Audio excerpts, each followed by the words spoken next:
Hello there, I'm Guildmaster Dan, and welcome to the Fourth Wall. A happy belated Halloween to you. I understand that Halloween's technically over, but I also understand that a lot of people still are having their Halloween parties this weekend since it's so close, they'll do it anyway. Well, I thought to stay in the spirit of things, since I didn't have more horror episodes this past month, I'd go ahead and give you another episode of dealing with all things horrible. So today, we're going to be talking about internet inspirations for horror games.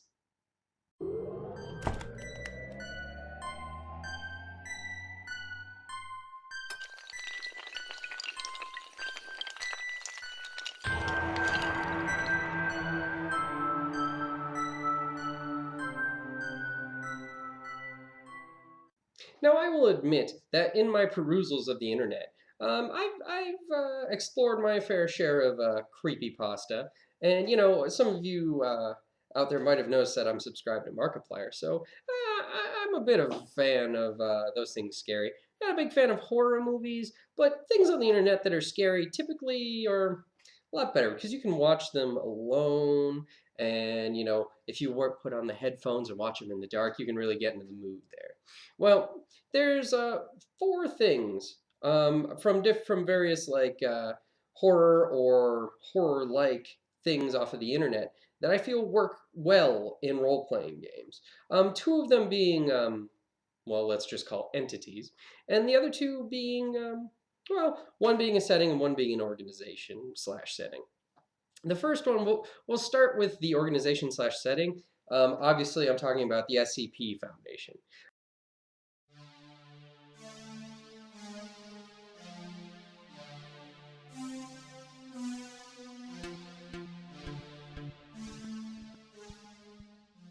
For many of you out there, you already know what the SCP Foundation is, but for those of you who don't, I'll give you the rundown. Essentially, the SCP Foundation is this international organization that is sanctioned by the governments of the UN to go out into the world and investigate occurrences of strange things. These vary widely from paranormal things to, I've heard, paratechnological things. Um, but essentially anything strange out there, they send out a field team to see what it is. And when they confirm that there is something there, something that they call an SCP, or essentially an anomalous object, place, creature, person, or thing, they bring that back and contain it, and then they study it. The SCP in the organization is known as Secure, Contain, and Protect because that's their main mission. They go out and they find these SCPs, then they bring them back to a facility. Well, actually, I guess they secure it there, they bring it back to a facility, contain it, and then they protect the outside world from it. Now, in the SCP Foundation, in the many facilities across the globe, and amongst all the different SCPs that they've gathered, there are three levels that these SCPs are categorized as. The first of which is safe. Safe is an SCP that has strange effects on the world or does strange things, but is not inherently dangerous. It doesn't actually pose a threat to the outside world. That's where Euclid comes in, which is the next level up. Euclid are SCPs that, if not contained, could pose a sizable threat to the outside world. And then finally, Keter. Keter being the third and most dangerous of the classifications. Keter is given to SCPs that have the potential of world-ending scenarios. Now, the SCP Foundation goes out and contains all these different SCPs. There are thousands of SCPs, and they contain them and they study them. They protect the outside world from them. These range widely from any random thing to a rock that causes procrastination to Baba Yaga, the literal witch, to SCP-173, which kind of works like a weeping angel, only when it gets up to you, it doesn't send you to the past, it snaps your neck. Yeah, so there's lots of different SCPs out there. Their effects and what makes them unique varies wildly, and they're all over the world. On top of that, there's other organizations that are dealing with the same thing. There's a European group out there that collects the same things. I believe they're called the Occult Society or like the Global Occult Society or something. They kind of do the same thing, only they're just gathering artifacts. There's the Chaos Insurgency, which is comprised of people formerly of the SCP Foundation, which are gathering up these SCPs to use for nefarious deeds. Other organizations such as the Factory and I think they're the Cult of the Serpent or the Cult of the Machine God, something like that. There's these interesting. There's a full setting there in order to work with and roleplay in. That's why I picked it up and ran it for my horror game, and it's been working out great. I have my players working as a field team going out there on missions responding to strange things. It's a great X-Files sort of setting. And on top of that, since the feeling of the database, which is the main website that all this comes from, which I'll be sure to link below, is they go for dark horror, or they go for a horror comedy. It's kind of like working for a corporate version of Torchwood if it was run by Aperture Science. So it's a very interesting setting with a lot of personality, and it's a lot of fun to run. Before we get to the other setting, I want to move on to one of the two entities that I mentioned. The first is very popular right now, especially because of a couple of games that came out starring it.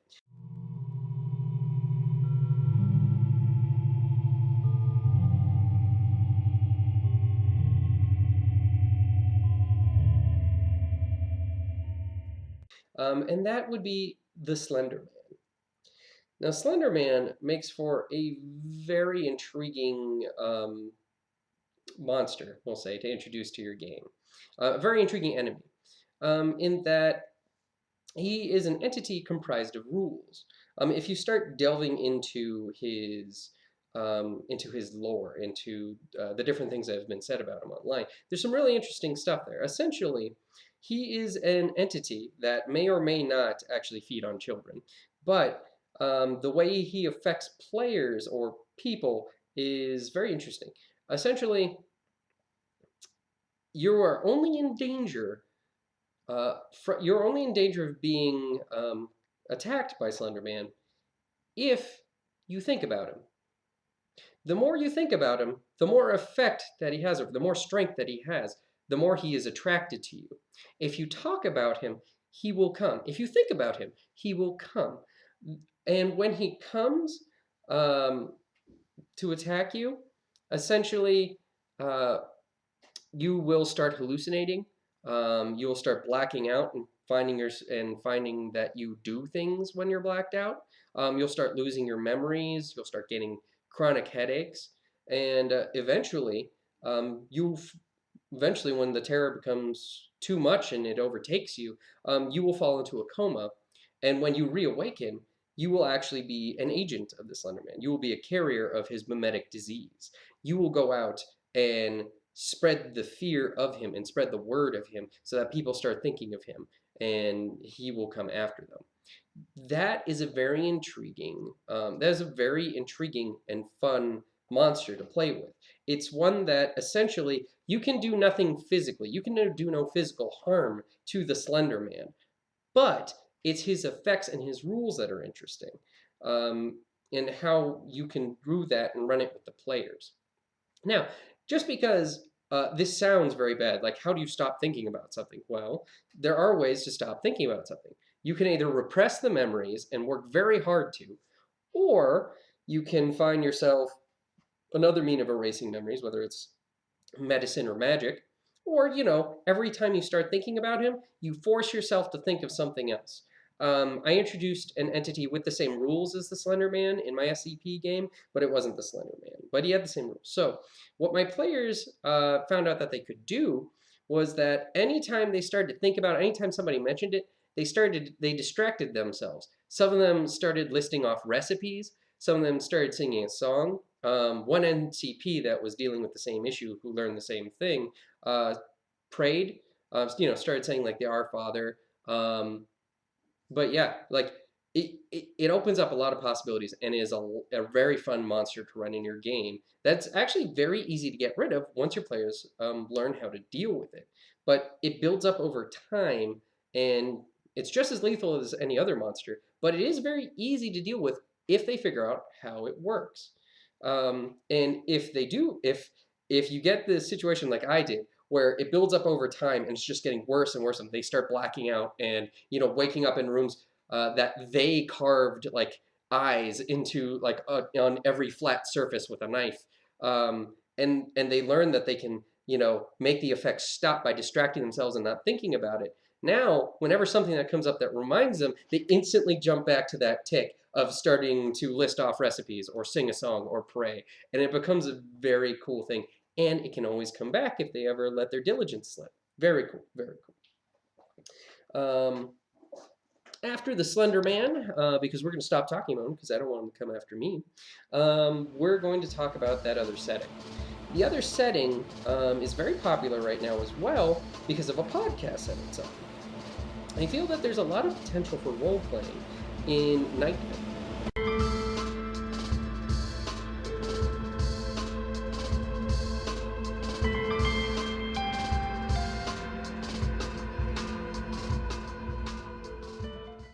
Now, for those of you who are unaware, Night Vale is a small desert town in the southwestern United States, such as in Nevada or New Mexico, in the middle of the desert. And this town is, we'll just say, plagued by the unusual, plagued by the scary. And just scary, creepy, horrifying things happen in this town on a daily basis. But all of the people there are so used to it that it's just become their everyday life. In fact, on the radio show, things such as ritual sacrifice, bloodstones, a glow cloud bent on dominating the will of everyone in the town, or even a mysterious salesman with a deerskin suitcase filled with flies. All these become nonchalant. They're just things that happen in the town, and the new show just kind of reports it because that's the daily news, and reports it alongside normal things such as traffic and the weather, as strange as those are too. Now, it's a great setting. Well, first off, it's a great podcast. I highly recommend you check it out. I will have a link below to a place where you can listen to it. Great show. Now, as for a role-playing setting, at first I wasn't sure that this would work too well as a role-playing setting because crazy things are happening. But what do? Just live your life. I mean, the people there don't really pay attention to stuff. Here's where it works as a role-playing setting. It works as a role-playing setting, either as if you're an outsider coming in, such as a scientist who wants to fix the place, much like one of the characters in the show is. Or my idea was that you take Night Vale and you kind of combine it with another creepy manga series known as Uzumaki, where one of the characters in there left the town to go to school, and when he came back, he realized that everything wasn't right, and he was the only sane person in town who could see it. Well, take Night Vale and work that same situation. You have a kid who moves out of town for whatever reason, maybe because his parents want to make it in the outside world, I don't know. But they can't make it out in the outside world, and they come back. And the kid realizes that everything's out of sorts because, normal world, freaking Twilight Zone here. And in this role-playing sort of setting idea here, the kids, they're still innocent. They haven't been tainted by the dark things that loom over this town. So this kid starts up let's just call it, the Mystery Investigation Committee, essentially a monster squad, if you will. That as they hear of strange things happening on the radio from their local newscaster Cecil, these kids, they go out to investigate and try and stop it because their parents are all indoctrinated to this strangeness, to all this danger. If they die, it's just part of their life. these kids don't want to die and they want to save their parents. They want to keep their town from being corrupted. So they go out and investigate things and, try and stop them. And you can use that even in tandem with the show. You can have your players listen to the podcast and have the characters go out and respond to the newscast. Such as the one that really gave me the idea, despite what some have suggested, was not the Sandstorm episodes, but rather the Subway episode.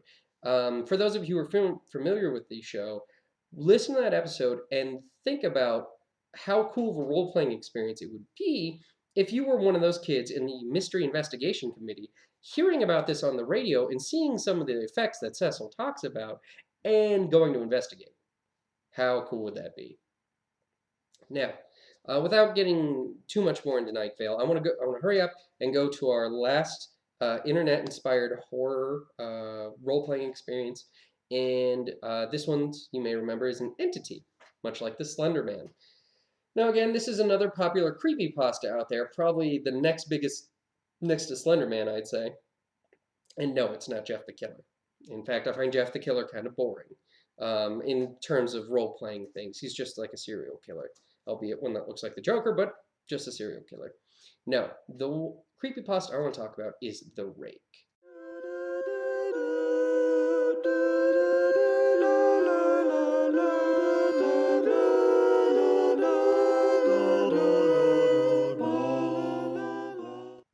Now, the Rake is also a very intriguing monster to have in a role-playing game. Because, like the Slender Man, he is a monster made of rules. What I would recommend is, much like the Slender Man, if you introduce him into a game, pretty much have him be all-powerful. Can't do physical damages. Maybe some. Actually, he's probably more appropriate to physical damage than the Slender Man, but his rules are very interesting. First, you will only ever see him at night. And further, when you see him at night, he's not doing anything nefarious. He's either just sitting there watching you or watching somewhere else in your vicinity, or he's whispering to you. Now, what he's whispering to you, you don't remember because you typically find yourself falling asleep against your better judgment shortly afterwards. And you can't ever remember what he whispers to you. The harder you try, you might be able to pick up some things, but you're not really sure if they're real. You also might find that you start sleepwalking at night, or that you're plagued by nightmares. Now, obviously, you're going to be paranoid when this thing, no matter where you're sleeping, it can find you, and it can talk to you, or it can chill by you. Further, the Rake is kind of interesting in that he will not attack you. He will never attack you so long as you don't provoke it. All it's interested in doing is whispering to you and watching. Very creepy stuff. Very creepy stuff at night to wake up and see this form sitting on the edge of your bed. Not really doing anything, just kind of there. Despite the fact that you locked your door in your house. Oh, and if you look over, the door's still locked.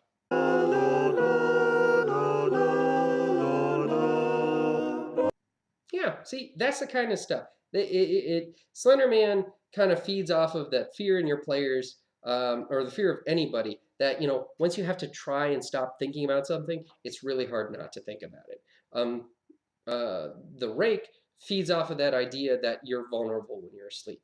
That no matter what you do, it will and can be there once it's interested in you.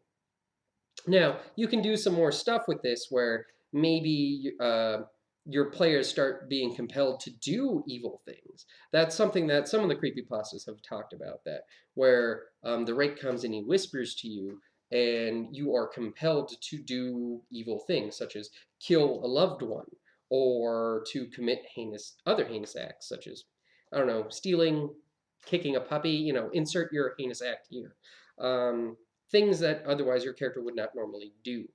Or it even compels them to do it by, threatening others, such as threatening, like, only one character wakes up, the rest of the party is still asleep, and it threatens to kill one of them unless that player does something. And you can play with that. And you only ever, You will only ever have the problem of like actually getting into combat with the Rake if you attack it. If you do attack it, God help you, because it will mess you up. And further, if you do manage to, ward it off, it'll come for you later. Once it's interested into you, it does not let you go. Unfortunately, unlike the Slender Man, you cannot get around it. You have to deal with it. And eventually, in a role playing game, that's going to end up in combat. I would recommend to really give it the gravity of something just stronger than just, say, I don't know, a night goblin.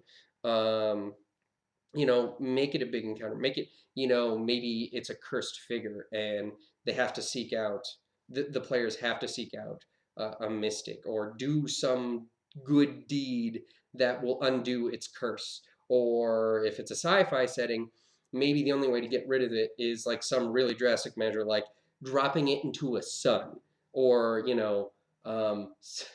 like dropping it into a sun.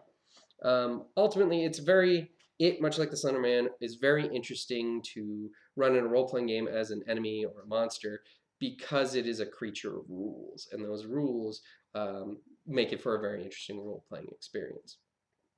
Now, of course, there are lots of other cool inspirations for horror games out there on the internet that I didn't cover here. One that leaps to mind immediately is the Beholder series. Lots of great stuff out there, lots of creepy pastas, lots of like story databases and whatnot. If I didn't list your favorite one, I'm sorry. Maybe I'll do this again in the future, maybe next Halloween.